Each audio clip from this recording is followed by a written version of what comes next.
আসসালামু আলাইকুম রহমতুল্লাহি আবরাকাত। আলহামদুলিল্লাহ, আসসালাতু আসসালামু আলা রাসূলিল্লাহ ওয়া বা'দ। সুপ্রিয় দর্শক শ্রোতা ভাই বোন, একজন মুমিনের কাছে সবচাইতে মূল্যবান এবং দামি সম্পদ হলো তার ঈমান। ঈমান যদি কেউ ঈমান বিধ্বংসী বিষয়সমূহ থেকে অক্ষত রেখে, অক্ষুণ্ণ রেখে, নিরাপদে রেখে, হেফাজতে রেখে, সংরক্ষিত রেখে দুনিয়া থেকে যেতে পারেন, আল্লাহ রাব্বুল আলামিনের সাথে সাক্ষাৎ করতে পারেন, তাহলে তিনিই হবেন চূড়ান্তভাবে সফলকাম এবং শেষ হাসি তিনিই হাসবেন ইনশাআল্লাহ তাআলা। প্রিয় দর্শক, আর এই কারণেই সাহাবায়ে কেরাম রিদওয়ানুল্লাহি তাআলা আলাইহিম আজমাইন তারা ঈমানকে অনেক বেশি পরিচর্যা করতেন, ঈমানের নবায়ন করতেন, ঈমানের খোঁজ খবর রাখতেন। ঈমান কিসে আসে, কিসে যায়, কখন ভাঙে, কখন কোন কথা ঈমান নষ্ট হয়, কোন আচরণে ঈমান ভঙ্গ হয়ে যায়, সে বিষয়ে তারা অনেক বেশি সতর্ক থাকতেন। সহিহ মুসলিম বর্ণিত হাদিসে আমরা জানি যে বিখ্যাত সাহাবী হানজালা রাদিয়াল্লাহু তাআলা আনহু তিনি একবার প্রিয় নবী সাল্লাল্লাহু আলাইহি সাল্লামের দরবারের দিকে দৌড়াতে দৌড়াতে যাচ্ছিলেন আর বলছিলেন, নাফাকা হানজালা, হানজালা মুনাফিক হয়ে গেছে। তিনি মনে করছিলেন যে প্রিয় নবীর দরবারে থাকা অবস্থায়, তার মজলিসে বসা অবস্থায় তার যে ঈমানের অবস্থা থাকে, বাসা বাড়িতে গেলে, কর্মক্ষেত্রে গেলে আল্লাহকে সেভাবে স্মরণে থাকে না। তিনি ভাবছিলেন যে এর কারণে তার ঈমান চলে গেল কিনা। প্রিয় দর্শক দেখুন, একজন সাহাবী তার অবস্থার একটু পরিবর্তনের কারণে তার ঈমান নিয়ে তিনি শঙ্কায় পড়ে গেলেন। ঈমান আছে কি নেই তার খোঁজ নেওয়ার জন্য, নিশ্চিত হওয়ার জন্য রাসূল করিম সাল্লাল্লাহু আলাইহি সাল্লামের মজলিসে এবং দারসে হাজির হয়ে গেছেন। আর আমরা পৃথিবীর বেশিরভাগ মানুষের অবস্থা হলো, আমরা আমাদের ঈমানের কোনো খোঁজ খবর নেওয়া হয় না। সেই ছেলেবেলায়, ছোটবেলায় মক্তবে আশহাদু আল্লা ইলাহা ইল্লাল্লাহ, আশহাদু আন্না মুহাম্মাদুর রাসূলুল্লাহ পাঠ করেছি। আমরা মনে করি যে মৃত্যু পর্যন্ত বোধহয় আর কখনো ঈমান যেতে পারে না, ঈমান বোধহয় নষ্ট হতে পারে না, ঈমান বোধহয় ভঙ্গ হতে পারে না। অথচ ইবাদত বন্দেগী যেরকম ভঙ্গ হয়, আবার জোড়া লাগানো যায়, নবায়ন করা যায়, ঠিক তেমনিভাবে ঈমানও ভঙ্গ হয়ে যেতে পারে। যদি কোনো মুসলিম এমন হন যে তার ঈমান কখনো কোনো কারণে ভঙ্গ হয়ে গেছে, তিনি জানেনও না, আজীবন তিনি আমল করছেন, সালাত করছেন, সিয়াম করছেন, হজ করছেন, যাকাত দিচ্ছেন, ওমরা করছেন, দান সাদকা করছেন, তেলাওয়াত করছেন, তাসবিহ তাহলিল করছেন, জিকির করছেন, অথচ তার ঈমান নেই। তিনি অনেক কিছু রাখছেন তার ভাণ্ডতে, কিন্তু সেই ভাণ্ডের তলা নেই, সেটা ফাটা। আল্লাহ রাব্বুল কাছে অনেক আশা নিয়ে যাচ্ছেন, অনেক আমল করে, কিন্তু সেখানে কিছুই পাবেন না, কারণ তার ঈমানই নষ্ট হয়ে গেছে, তিনি জানেন না। এই জন্য একজন মুসলিমের জন্য অনেক বেশি গুরুত্বপূর্ণ এই বিষয়টি যে তার ঈমান কিসে আসে আর কিসে যায়, কখন ভঙ্গ হয়ে যায়, এগুলো আমাদের জানতে হবে। আমরা প্রায় সময় খেয়াল করে স্মরণ করার চেষ্টা করি, আমার ওযুটা কি আছে না চলে গেল, আমার সালাতটা অমুক কারণে ভঙ্গ হলো কিনা, আমরা আলেমের কাছে দৌড়ে যাই। অমুক কথার কারণে আমার স্ত্রীর সাথে আমার সম্পর্ক ভঙ্গ হয়ে গেল কিনা, বিবাহ ভেঙে গেল কিনা, আমরা চিন্তিত হই। সিয়াম ভঙ্গ হলো চিন্তিত হই। প্রিয় দর্শক, আপনি আপনার নিজেকে প্রশ্ন করুন, জীবনে আপনি কয়জন আলেমের কাছে গিয়েছেন, কয়বার কোরআন এবং হাদিস খুলেছেন এই বিষয়টি জানার জন্য যে আপনার ঈমান আছে নাকি চলে গেছে? এর উত্তরে বেশিরভাগ মানুষ বলবেন যে না, আমরা এ বিষয়ে খুব একটা খোঁজ খবর নেইনি। আজকের আলোচনায় আমরা মূলত সে বিষয়টাকে গুরুত্ব দিতে চাই। প্রিয় দর্শক, কিয়ামত যত নিকটবর্তী হচ্ছে, ঈমান বিধ্বংসী ঝড়, তুফান, এটার পরিমাণ কিন্তু বাড়ছে। এরকম পরিস্থিতিতে ঈমানের নবায়ন কত বেশি গুরুত্বপূর্ণ। সাহাবীরা যদি সেই ফিতনামুক্ত নবী সাল্লাল্লাহু আলাইহি সাল্লামের উপস্থিতিতে ঈমান নিয়ে এতটা শঙ্কায় থাকেন, আমাদের ঈমানকে সকাল বিকেল কত বেশি খোঁজখবর নেওয়া উচিত। নবী আলাইহিস সালাম বলেছেন, এমন একটা সময় আসবে, আসবাহার রাজুলু মুমিনান ওয়া ইউমসি কাফিরা, মানুষ সকালে ঈমানদার থাকবে, বিকালে বেঈমান হয়ে যাবে, কারণ সে জানেও না যে কোন কথা ঈমান চলে গেছে, কোন কাজে ঈমান চলে গেছে, কোন বিশ্বাস ধারণ করবার কারণে ঈমান চলে গেছে। আমাদের ঈমান যদি ঠিক থাকে, আমল একটু কম থাকলেও ইনশাআল্লাহ আমরা চিরজাহান্নামী হওয়ার থেকে অন্তত রক্ষা পাবো। প্রিয় দর্শক, আর বিলম্ব না করে আসুন মূল বিষয় আপনাদের সঙ্গে শেয়ার করি। ঈমান ভঙ্গ হয় কি কি কারণে? ঈমান ভঙ্গের মৌলিক কারণ তিনটি, আর সেটাকে ব্যাখ্যা বিশ্লেষণ করে যদি আমরা আরো কিছু কারণ আবিষ্কার করি, তাহলে তিনটি থেকে আরো 10টি বিস্তারিত কারণ আমরা আজ আপনাদের সঙ্গে শেয়ার করব। যে তিনটি সংক্ষিপ্ত কারণে কথা বলবো, তার একটা হলো বড় শিরক, আরেকটা হলো বড় কুফর, আরেকটা হলো বড় মুনাফিকি। বড় শিরক, আল্লাহ রাব্বুল আলামিনের জন্য আমরা যা নিবেদন করি, সেটা যদি কোনো ব্যক্তি বা বস্তুর জন্য নিবেদন করি, তাহলে সেটা হয় বড় শিরক। শিরক শব্দের অর্থ হলো পার্টনার সাব্যস্ত করা, শরীক সাব্যস্ত করা। আল্লাহ রাব্বুল আলামিনের সঙ্গে যদি আমরা কোনো পার্টনার সাব্যস্ত করি, সেই পার্টনার কখন সাব্যস্ত করা হবে? যে জিনিসটি শুধুমাত্র আল্লাহর জন্য করতে হয়, সেটা অন্য কারোর জন্য যদি আমরা করি। যেমন ইবাদত শুধু আল্লাহর জন্য করতে হয়, প্রার্থনা শুধু আল্লাহর কাছেই করতে হয়, সেই জায়গাটা যদি আমরা কোনো ব্যক্তিকে, কোনো দলকে, কোনো মতকে, কোনো পীরকে, কোনো বুজুর্গকে, কোনো মানুষকে আমরা যদি দিয়ে দেই, তাহলে সেক্ষেত্রে সেটি আমাদের ঈমান ভঙ্গের কারণ হবে। ঈমান ভঙ্গের দ্বিতীয় কারণ হলো বড় কুফর। বড় কুফর মানে হলো বড় ধরনের অস্বীকৃতি। আর সেটি কখন হবে? কোরআন এবং হাদিস থেকে যেটি স্বতঃসিদ্ধভাবে, সুস্পষ্টভাবে, অকাট্যভাবে প্রমাণিত হবে, এমন কোনো বিষয়কে যদি আমরা ডিনাই করি, অস্বীকার করি, সেটার যৌক্তিকতাকে আমরা বা উপযুক্ততাকে আমরা অস্বীকার করি, তাহলে এটা হবে বড় কুফর। আমি এটা মানি না ইসলামের। এটা হলো বড় কুফর, ইমান ভঙ্গের কারণ। ইমান ভঙ্গের তৃতীয় কারণ হলো বড় মুনাফিকি। বড় মুনাফিকি হলো যার ভেতরে আল্লাহর প্রতি আস্থা নেই, কোনো হাদিসের কোনো বিধানের প্রতি, নির্দেশনার প্রতি আস্থা নেই, কিন্তু তিনি বাহ্যিকভাবে মুসলমানদের ভান ধার ধরছেন হয়তো সমাজের ভয়ে, মানুষের ভয়ে। তো এটা হলো বড় মুনাফিকি, এটাও ইমান ভঙ্গের কারণ। এই তিনটা মানুষের মধ্যে প্রকাশ হতে পারে, দেখা দিতে পারে আবার তিন উপায়ে। কিছু শিরক, কুফুর, নেফাক আছে, যেটা নেফাক তো সবসময় অন্তরে থাকে, কিন্তু শিরক এবং কুফুর এগুলো অনেক সময় হতে পারে ভেতরে ভেতরে, আকীদা, বিশ্বাসে। যেমন কেউ মনে মনে এই বিশ্বাস লাগলো যে অমুক পীরের হাতে পাওয়ার আছে, তিনি চাইলে আমাকে সন্তান দিতে পারেন, নাও পারেন, তাহলে এটা তার কাছে থাকলো এবং এটা তাকে বিশ্বাস করার শামিল হয়ে গেল। এটা হলো বড় শিরক অন্তরের মাধ্যমে, অর্থাৎ আকীদাগতভাবে বিশ্বাসগত শিরক। আবার শিরক কর্মগত হতে পারে, যেমন আল্লাহ চাহানো কাউকে সিজদা করলো, এটা হলো কর্মগত শিরক। আবার সেটা মন্তব্যগত হতে পারে, কেমন কোনো কথা বলে ফেললো যা আল্লাহর সঙ্গে শিরকের সমকক্ষ। তাহলে মন্তব্যগত, কর্মগত, আকীদাগত তিনভাবে শিরিক হতে পারে। ঠিক একইভাবে কুফুরও তিনভাবে হতে পারে। কেউ অন্তরে ডিনাই করলো, মুখে বললো না কিছু, সেও কাফির হয়ে যায়। আবার কেউ মুখে কাফির মানে অস্বীকৃতি জানালো, কেউ আচরণ দ্বারা অস্বীকৃতি প্রকাশ করলো, তিনটাই হতে পারে। এই সব ধরনের ইমান ভঙ্গের কারণ থেকে আমাদের বেঁচে থাকতে হবে। প্রিয় দর্শক, আসুন এগুলোকে বিস্তারিত বিশ্লেষণ করে অনেক বড় বড় ইমামগণ, অনেক বড় বড় ওলামায়ে কেরাম 10টি কারণকে উল্লেখ করেছেন। 3টা সংক্ষিপ্ত কারণ থেকে বিশ্লেষণমূলক আরো 10টি কারণ ওখান থেকে বের হয়েছে, সেগুলো আপনাদের সঙ্গে শেয়ার করে আজকে ইনশাআল্লাহ আমরা শেষ করব। প্রথম কারণ হলো বড় শিরক, যেটা একটু আগেই বললাম। আল্লাহ তাআলা কোরআনে কারিমে বলেছেন, ইন্নাল্লাহা লা ইয়াগফিরু আন ইউশরাকা বিহি ওয়া ইয়াগফিরু মা দুনা যালিকা লিমান ইয়াশা। আল্লাহ তাআলা তার সঙ্গে শিরক করা হলে সেটা মাফ করবেন না, শিরকের চাইতে ছোট অপরাধ হলে সেটা আল্লাহ যাকে ইচ্ছা তাকে মাফ করতে পারেন। সূরা জুমার আয়াত নম্বর 65, সেখানে আল্লাহ রাব্বুল আলামিন বলেছেন, ওয়ালাকাদ উহিয়া ইলাইকা ওয়া ইলাল লাযিনা মিন ক্বাবলিক লাইন আশরাকতা লা ইয়াহবাতান্না আমালুকা ওয়া লা তাকুনান্না মিনাল খাসিরিন। হে রাসূল, আপনি এবং আপনার পূর্বের সমস্ত নবী রাসূলদের প্রতি একটি কমন নির্দেশনা জারি করা হয়েছে, যদি আপনি নবী এবং রাসূল হওয়া সত্ত্বেও যদি শিরকে লিপ্ত হন, লাইন আশরাকতা, আপনি যদি শিরকে লিপ্ত হন, লা ইয়াহবাতান্না আমালুক, অবশ্যই অবশ্যই অবশ্যই, লামে তাকিদ নুনে তাকিদ সাকিলা, 3 ভাবে গুরুত্ব দেওয়া হয়েছে আরবি গ্রামার অনুযায়ী। অবশ্যই অবশ্যই অবশ্যই আপনার সমস্ত আমল ক্যান্সেল হয়ে যাবে এবং আপনি ক্ষতিগ্রস্ত হয়ে যাবেন। এখান থেকে পরিষ্কারভাবে বোঝা গেল কেউ শিরকে লিপ্ত হলে তার ঈমান চলে যায়, সমস্ত আমল পুরানোগুলো ক্যান্সেল হয়ে যায়। এজন্য ঈমানদার সবচেয়ে ভয় থাকবে শিরক নিয়ে, আল্লাহর সঙ্গে শিরক যেন না হয়, তাওহীদকে নিশ্চিত করার চেষ্টা করবে। এটা ঈমান ভঙ্গের কারণ। নাম্বার 2, ঈমান ভঙ্গের দ্বিতীয় কারণ হলো আল্লাহ এবং বান্দার মাঝামাঝি যদি কোনো মধ্যস্থতাকারী আমরা সাব্যস্ত করি, তাহলে ঈমান নষ্ট হয়ে যাবে। আমরা জানি আমাদের হিন্দু ভাই বোন তারা বিশ্বাস করেন যে ঈশ্বর সরাসরি সবকিছু নিয়ন্ত্রণ করেন না। অনেক দেবদেবী, অনেক প্রতিমা তারা পুজো করেন, এই উদ্দেশ্যে যেন তার কাঙ্ক্ষিত বিষয়টা সেই দেবদেবী তাদেরকে পাইয়ে দেন। সরস্বতীকে পুজো করেন শিক্ষার জন্য, আবার চাষাবাদ ভালো হওয়ার জন্য আরেক দেবতাকে পুজো করেন। তো এরকম পুজো করে তারা ঈশ্বরের কাছ থেকে কিছু পেতে চান বা সৃষ্টিকর্তার কাছ থেকে কিছু পেতে চান। প্রিয় দর্শক, আমাদের অনেক মুসলিম ভাই বোন মনে করেন কোনো কবরে, কোনো মাজারে গিয়ে সন্তান চাইলে, ব্যবসা উন্নতি চাইলে তিনি আমাকে আল্লাহর কাছ থেকে পাইয়ে দিবেন। এই যে একটা ব্যাপার, একটা মধ্যস্থতাকারী সাব্যস্ত করা, এটা কিন্তু ঈমান ভঙ্গ করে দেয়।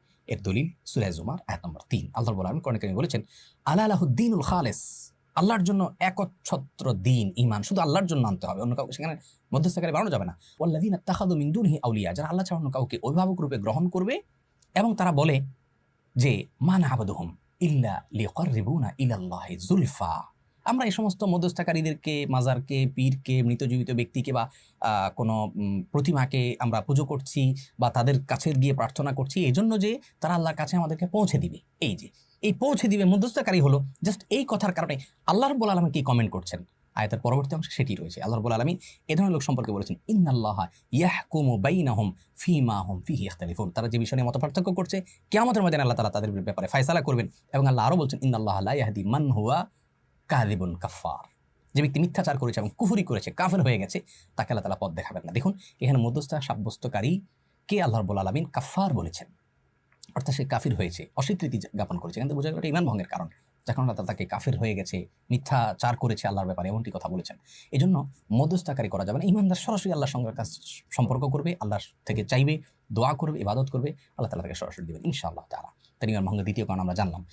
ঈমান ভঙ্গের তৃতীয় যে কারণ তা হলো কোনো অমুসলিমকে অমুসলিম মনে না করা, কোনো মুশরিককে মুশরিক মনে না করা, অন্য কোনো ধর্মকেও সঠিক মনে করা। প্রিয় দর্শক, আমাদের দেশে অনেক ভাই বোন আছেন যারা মনে করেন সব ধর্মই ঠিক আছে, সবগুলোরই গন্তব্য একটি, ঘুরে ফিরে সবাই এক জায়গায় যাবে। এই যে কথাগুলো আমাদের নিজেদের অজান্তে কথা বলে আমাদের ঈমান হারা হয়ে যাচ্ছি, আমরা জানি না এই কথাগুলো কত ডেঞ্জারাস কথা। প্রিয় দর্শক, যেই ব্যক্তি আমার সৃষ্টিকর্তার অস্তিত্বকে অস্বীকার করে তার ব্যাপারে আমি উদার হতে পারি, সহাবস্থান করতে পারি। যারা অমুসলিম তাদের সঙ্গে সদাচরণ করতে আল্লাহ তোমাদেরকে নিষেধ করে না, যদি তারা তোমাদের উপরে যুদ্ধ চাপিয়ে না দেয়। শান্তিপূর্ণ সহাবস্থান করতেই পারো, বরং আল্লাহ তাআলা এরকম মানুষকে ভালোবাসেন, তাহলে তাদের সাথে আমাদের সহাবস্থান করতে নিষেধ নেই, বরং করতে নির্দেশ রয়েছে। বাট তাদের বিশ্বাসকেও যদি আমি মনে করি সেটাও ঠিক আছে, তাহলে আমার বিশ্বাসের জায়গা থেকে আমি দেউলিয়া হয়ে গেলাম, জগা খিচুড়ি হয়ে গেল। এখানে উদারতা দেখানো আপনার ইমান সম্পর্কে উদাসীনতা হবে। অতএব আপনাকে মনে রাখতে পারলা কোরআন কারীমে বলেছেন ইন্নাদ-দীন ইনদাল্লাহ ইসলাম, একমাত্র দিন আল্লাহর কাছে মনোনীত দিন হল ইসলাম। ইসলাম ছাড়া অন্য কোনো জীবন আদর্শ, জীবন দর্শন, অন্য কোনো ধর্ম নেই। কি আমাদের মধ্যে কেউ হাজির হলে আল্লাহ বলেছেন ফালাই ইউকবালা মিনহু, কোশ্চিন কালো সেটা তার কাছ থেকে গ্রহণযোগ্য করা হবে না। অতএব আমাদেরকে এই ব্যাপারে নিশ্চিত হতে হবে যে অমুসলিম ইজ অমুসলিম, তিনি সঠিক পথের উপর নেই। আমরা তার জন্য করুণা করব, দোয়া করব, প্রার্থনা করব আল্লাহ যেন তাকে হেদায়েত দেন, কিন্তু তাই বলে তার আদর্শকে আমি সঠিক মনে করব, আমারটাও সঠিক মনে করব, এটি ঈমান ভঙ্গের কারণ। এ সম্পর্কেও আমরা জানি কোরআন কারীমে আল্লাহ বলেছেন যে ওমাই ইয়াকফুর বিত্তাগুত ওয়া ইউমিন বিল্লাহ ফাকাদ ইসতামসাকা বিল উরওয়াতিল উসকা, যে ব্যক্তি আগে আল্লাহ ছাড়া অন্য যত উপাস্য আছে, যত ধর্ম ইজম আছে, এগুলোকে যে ব্যক্তি আগে অস্বীকার করবে, এরপর আল্লাহর প্রতি ঈমান আনবে, সেই কিন্তু মজবুত হাতলকে পা ধরলো, অর্থাৎ সেই ঈমান আনলো। আরও আমরা জানি আমাদের কালিমাত তাওহীদের প্রথম বাক্যটা হলো লা ইলাহা ইল্লাল্লাহ, আগে নেতিবাচক। আল্লাহ ছাড়া অন্য যা আছে সবগুলোকে আগে ডিনাই করবেন, তারপর আল্লাহ স্বীকৃতি দিবেন, দেন আপনি ইমানদার হতে পারবেন। তাহলে আপনি সবগুলোকে মানলেন, আল্লাহকেও মানলেন, তাহলে তো লা ইলাহা ইল্লাল্লাহ হলো না, আমাদের ইমান নষ্ট হয়ে যাবে। মুখরোচক অনেক স্লোগান আমাদেরকে মনে করে শয়তান আমাদেরকে বোঝাতে চায় যে আমরা অনেক উদার হতে পারি সেই স্লোগানের মাধ্যমে। প্রিয় দর্শক, সেগুলোর মাধ্যমে আমাদের ইমান হারা হতে হবে, উদারতা নয়, উদাসীনতা। আল্লাহ আমাদের বোঝার তৌফিক দান করুন। ইমান ভঙ্গের 3 নম্বর কারণ জানলাম। 4 নম্বর কারণ হলো নবী আলাইহিস সালামের জীবন আদর্শ ছাড়া অন্য কোনো জীবন দর্শনকে যদি কেউ উত্তম মনে করে। আমাদের মধ্যে অনেক ভাই বোন আছেন মনে করে যে ইসলামের সবই ঠিক আছে, কিন্তু আসলে ইসলামের অমুক অমুক বিষয়গুলো আসলে এই যুগে চলে না। এক্ষেত্রে বোধ হয় অমুক ইজমটা, অমুক মতবাদটা, অমুক আইডিওলজিটা বোধ হয়, অমুক জীবন দর্শনটা বোধ হয় অনেক বেশি কার্যকর। নাউজুবিল্লাহ, এরকম কি মনে করলে সে ইমানদার হতে পারে না। তার মানে আপনি আল্লাহ রাব্বুল আলামিনকে, তিনি যে সৃষ্টিকর্তা, তিনি যে সব কিছু করতে সক্ষম এবং তার হাতেই যে সব কিছু, তিনিই যে সব কল্যাণ অকল্যাণের মালিক, এটা আপনি বুঝতে অক্ষম হচ্ছেন। প্রিয় দর্শক, আমরা বিবেক দিয়ে আল্লাহর অনেক বিধানকে জাজ করার চেষ্টা করি, এটা মূর্খতা। কারণ জু সমাজ মে আ গই ও ফির খোদা কেউ কার হুয়া, এখানে যদি খোদা বলেছেন, না বলে আল্লাহ বলা উত্তম। আল্লামা ইকবাল বলেছেন যে আপনার বুঝে চলে আসলো, আপনার ব্রেইনে যাকে আপনি ক্যাপচার করে ফেলতে পারলেন, সে আবার আল্লাহ কি করে হলো? যার সকল আদেশ নীতিতে যথার্থতা যৌক্তিকতা আপনার বিবেকের মিটার দিয়ে আপনি মেপে ফেলতে পারলেন, সে আবার আল্লাহ কিভাবে হলো? আরে আল্লাহ তো এমন মহা সৃষ্টি যে আপনার মতো ক্ষুদ্র মানুষ আল্লাহর সব নির্দেশ এবং আদেশের যৌক্তিকতা আপনি বের করতে পারবেন না, সেটাই স্বাভাবিক। এই জন্য ইসলামের সব নির্দেশগুলো আমার বুঝে আসলে আমি মানবো, না হলে বলবো না, এটা অযৌক্তিক, এটা ঈমান ভঙ্গের কারণ। বিষয়ে আমাদের সাবধান হতে হবে। একজন কাজের লোক, তার মালিক তাকে 10টা অর্ডার করেছেন, তিনি 2টা করেছেন আর 8টা করেননি। কেন করেননি? বলেন যে স্যার এটা আমার বুঝে আসছে না, এটা ভালো হবে না কাজটা। আপনি বলুন এই কর্মচারী থাকার যোগ্য থাকবে? মালিক তার দৃষ্টিকোণ অনেক গভীর থাকতে পারে, তিনি এটার উপকারিতার অন্য দিক জানতে পারেন, হয়তো কর্মচারী জানেন না, কিন্তু তিনি নিজে থেকে যদি মাতবরি করেন এবং বলেন না এটা যৌক্তিক, আমি করবো, এটা করবো না, তাহলে তার যেরকম চাকরি থাকবে না, আপনার ঈমান থাকবে না যদি আল্লাহর কোনো আদেশ নিষেধের পর আপনি মনে করেন যে না এটা চলবে না ওইটা চলবে। এই জন্য 4 নম্বর ঈমান ভঙ্গের কারণ হলো নবী সাল্লাল্লাহু আলাইহি ওয়াসাল্লাম যা নিয়ে আসছেন তার সবগুলোকে, তার সকল আদেশ নিষেধকে একমাত্র আমাদের জন্য উপযোগী মনে করতে হবে। বুঝে আসুক আর না আসুক, আমি কয়টা বোঝার ক্ষমতা রাখি।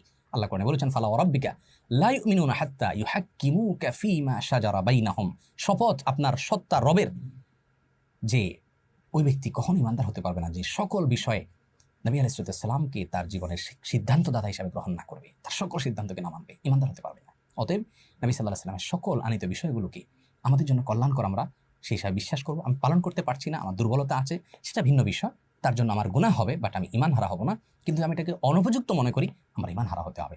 নাম্বার 5, ঈমান ভঙ্গের 5 নম্বর কারণ হলো নবী আলাইহিস সালাম যে দিন নিয়ে এসেছেন, কোরআন হাদিসের যে বিষয়গুলো অকাট্যভাবে এবং সুস্পষ্ট বাদীহি তথা স্বতঃসিদ্ধভাবে প্রমাণিত হয়েছে, তার কোনো একটির প্রতি যদি আমাদের কোনো ঘৃণা থাকে, অপছন্দ থাকে, তাহলে ঈমান চলে যাবে। অনেক ভাই বোন আছেন বলে ইসলামের সব ভালো লাগে, এই যে পর্দার বিধানটা আমার ভালো লাগে না, ইসলামের সব ভালো লাগে, বাট এই যে সুদেরটা আমার ভালো লাগে না, ইসলামের সব কিছু ভালো লাগে, বাট অমুকটা আমার ভালো লাগে না, তমুকটা আমার ভালো লাগে না।